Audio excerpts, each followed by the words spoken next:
বন্ধু নতুন গাড়ি কিন্তু চাবিটা দে। আরে না মামা, তুই চালা আর বাসলাম ধরে গাড়ি। আরে চালাই যাও দে। ধর।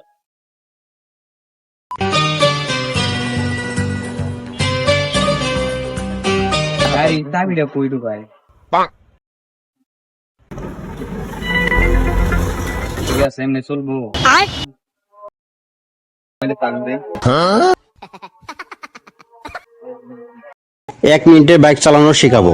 প্রথমে চাবিটা এখানে লাগাবেন, নিউট্রাল লাইট এসে গেছে, মানে গাড়িটা নিউট্রাল আছে। তারপরে কি করবেন, এটা সেলফ মারবেন। সেলফ না মারলে আপনি কেক মারবেন, ঠিক আছে? এটা কেক মেরে দিবেন, স্টার্ট হবে। স্টার্ট করে দেখালাম, গাড়ি স্টার্টের পর প্রথম কাজ হচ্ছে ক্লাচ দাবানো। ক্লাচ ধরবেন, ফির গিয়ারটা পাবেন, গিয়ার লেগে গেছে। আরে না মামা, তুই চালা আর বাসলাম ধরে গাড়ি। আরে চালাই যাও দে। उड़ती फिरूं मस्त गगन में पंछी बनूं उड़ती फिरूं मस्त गगन में